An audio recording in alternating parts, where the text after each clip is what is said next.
All right, guys, we had a little thing cross our radar that we just had to bring to you. Let's go ahead and throw this up on the screen.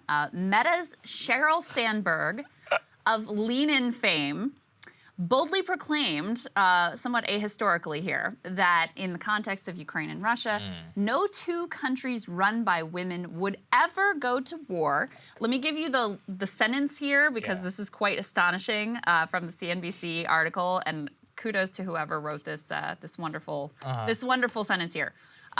No two countries run by women would ever go to war, Sandberg told CNBC's Hadley Gamble in Dubai on Tuesday during a fireside at a Cartier event marking International Women's Day. I mean, if that one sentence doesn't tell you everything about like the worst kind of white feminism on the planet, I don't know what does. Hey, Cheryl, how many women are in the Emirate of Dubai?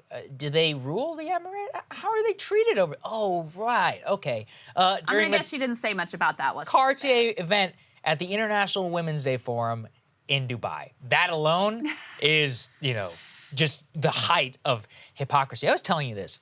I don't know what it is about like lean in 2000s Obama era feminism. It is so goddamn cringe to listen. And I remember it. You know, I remember girls who I was coming up with, you know, with the signs in their cubicles or whatever, with Sheryl Sandberg, like lean in, like be a boss lady, and all that. It was all, you know, it was like Hillary-ism, you know, in a single thing. By the way, this is what radicalized me the most. I'm not bossy. I'm that's boss. right. I forgot about that. Be a bossy lady.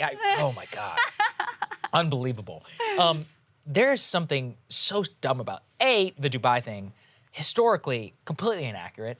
Indira Gandhi, Golda Meir, and Margaret Thatcher, this is just in the 1900s, who launched wars as female leaders of their countries. Go back even further.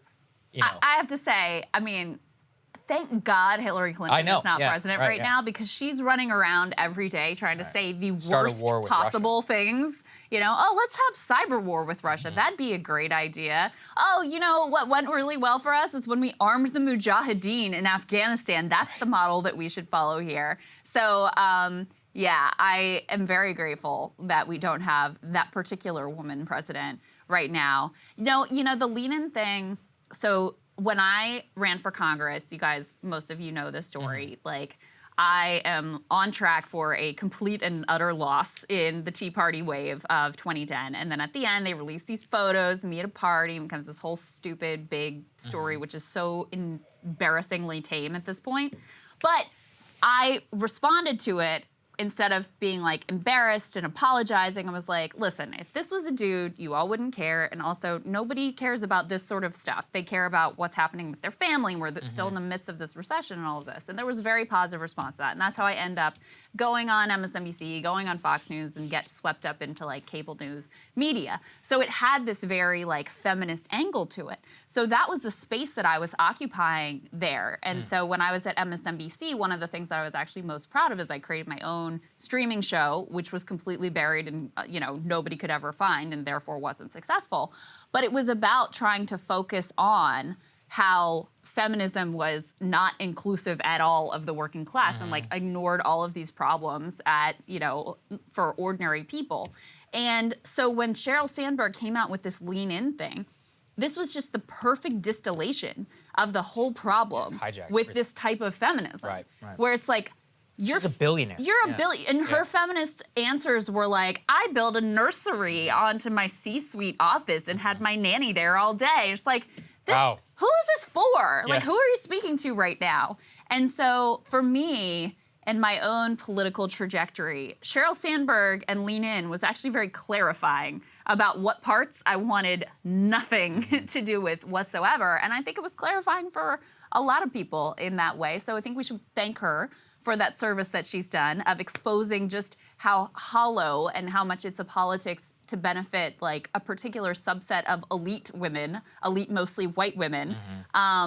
But yeah, she's still apparently out there peddling that she hasn't adjusted. She's still out there peddling the same stuff, even though like Facebook is this also sort of discredited company at this point. It's just so crazy. You know, for our younger listeners, if you're like Gen Z, you don't know how this was everywhere. Like being a boss lady, every book at Barnes and Noble. Like, this was popular culture at the time. So it was roundly mocked.